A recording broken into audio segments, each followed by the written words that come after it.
Xeyr, Beyler mən Reuters təbii ki, bu məlumatı yayıb. Nəzərə alsaq ki, Avropa dövlətləri eee, əsasən bu paradın baş tutmasını istəmir və biz əvvəlcədən bilirdik ki, Avropa dövlətlərinin Xarici İşlər nazirləri 9 mayda Ukraynaya yığışmaq istəyirlər. Şübhə etmirəm, siz bununla məlumatlısınız və bu Xarici İşlər naziri bu Avropa günü deyilən bir gün təsis ediblər, Ukraynada qeyd etmək istəyirlər. Eyni zamanda səhv etmirəmsə, dünən yoxsa əvvəl gün Trump 8 mayı qələbə günü elan edib, öz qələbə günləri və bu proses başlayandan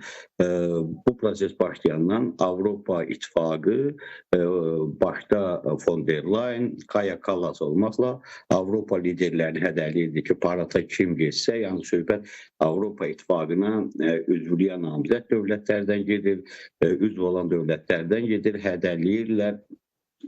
Seçim qarşısında qoyurlar və siz qeyd etdiniz, Fico ilə Vučićin xəstəliyi təbii ki, təəccüblü bir məsələdir ki, belə bir xəstəlik, amma son məlumatdır ki, Fico'nun partiyasının demək, fraksiya rəhbərlərindən biri deyir ki, bütün xəstəliyə baxmayaraq Fico'nun fikri var ki, paradda iştirak etsin. Qaldı Putinin, Reuters'in bu məlumatı yazmağı və mən hesab edirəm, bu da bir paradın keçirilməsinə mane olmaq və əvvəlcədən planlaşdırılmış bir informasiya müharibəsidir ki, gedən liderlərə sübut etmək ki, hətta Rusiya prezidentinin özü paradda olmayacaq və ona görə də bu liderlərin oraya getməyinin qarşısı alınsın.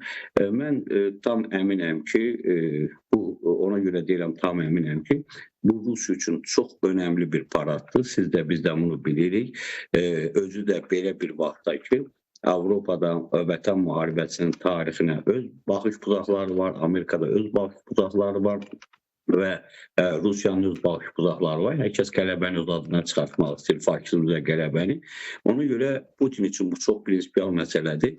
Yaşayarıq inşallah, 9 maya bir şey qalmayıb, üzümüzə gələn həftədir. Və mən tam əminliklə deyə bilərəm ki, Putin o paradda iştirak edir. Yəni Moskva hava hücumundan qüvvələri, Moskvanın müasir hava hücumundan silahlı qüvvələri hesab edirəm ki, bunu nəzərə alıblar. Rusiya hökumətləri nəzərə alıb, Rusiya Müdafiə Nazirləri nəzərə alıb paradın təhlükəsini təmin etmək üçün.